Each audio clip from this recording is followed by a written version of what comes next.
ورحمة الله وبركاته. الحمد لله رب العالمين، الصلاة والسلام على أشرف الأنبياء والمرسلين وعلى آله وأصحابه ومن تبعهم بإحسان إلى يوم الدين. أما بعد. அன்பார்ந்த சகோதரர்களே, நண்பர்களே, நாம் வரலாற்றில் மிகவும் பிரசித்தி பெற்ற பிரபலியமான சஹாபாக்களுடைய வரலாறுகளை ஒவ்வொரு தொடரிலும் இன்ஷா அல்லாஹ் ஒவ்வொரு நாளும் பார்க்க இருக்கிறோம். அதில் மிகவும் முக்கியமான ஒருவர் தான் சஅத் இப்னு அபி வக்காஸ் ரலியல்லாஹு அன்ஹு.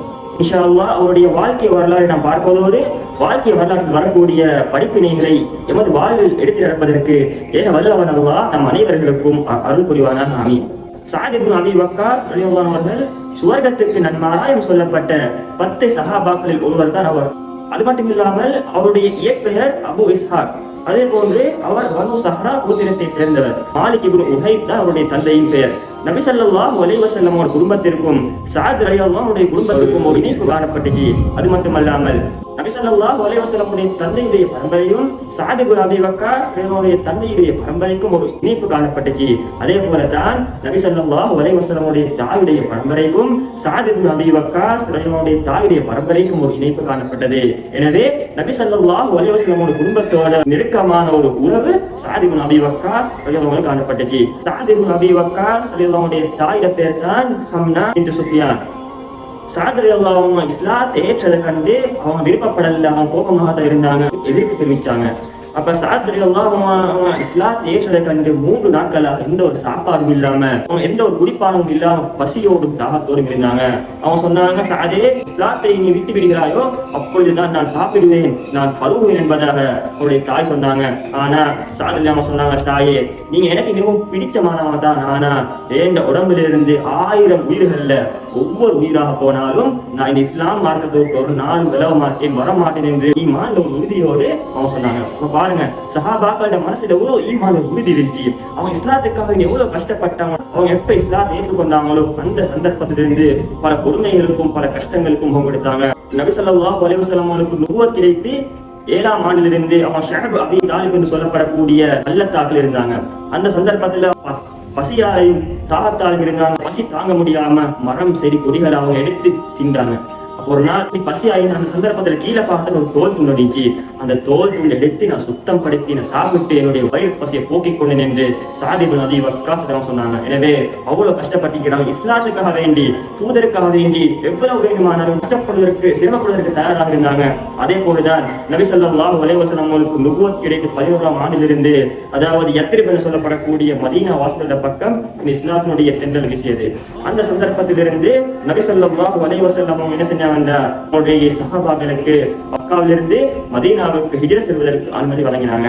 அதே போன்று நபி ஸல்லல்லாஹு அலைஹி வஸல்லம் அவர்களும் போனாங்க. அவர்களுடைய எதிர்ப்பு எப்ப வரும் என்ற அந்த அச்சம், அந்த பயம் அவங்க உள்ளத்துல எப்பவுமே இருந்துச்சு. அப்ப ஒவ்வொரு நாளும் ஒவ்வொரு சஹாபியும் நபி ஸல்லல்லாஹு அலைஹி வஸல்லம் அவர்களுக்கு பாதுகாப்பிற்கு ஒவ்வொருவராக இருப்பார். அதுல பல தலைவைகள் சஅத் இப்னு அபி வக்காஸ் இருப்பதற்கு பல வாய்ப்புகள் கிடைச்சிச்சு. அது மட்டுமல்லாம ஒரு சம்பவம் ஒன்று இருக்கு. என்னன்னு சொன்னா, சஅத் ரலியல்லாஹு அன்ஹு அவர்களும் அதே போல அனஸ் இப்னு நவ்ஃபல் ரலியல்லாஹு அன்ஹு இவங்க 2 பேரும், அதாவது உஹத் யுத்தம் நடைபெறுவதற்கு முந்தைய நாள் அவங்க 2 பேரும் சேர்ந்து ஒரு கலந்து ஆலோசனை செய்யறாங்க. என்ன ஆலோசனைன்னு சொன்னா, நாளை நடைபெற இருக்கக்கூடிய அந்த உஹது போரை பத்தி ஒரு ஆலோசனை செய்யறாங்க. அந்த சந்தர்ப்பத்துல சாதினா அவங்க துஆ செய்யறாங்க, யா அல்லாஹ், நாளை நடைபெற இருக்கக்கூடிய அந்த உஹது போர்ல என்னோட போர் செய்யக்கூடிய வரக்கூடிய அந்த போர் வீரன் சக்தி உள்ளவனாக இருக்க வேண்டும்.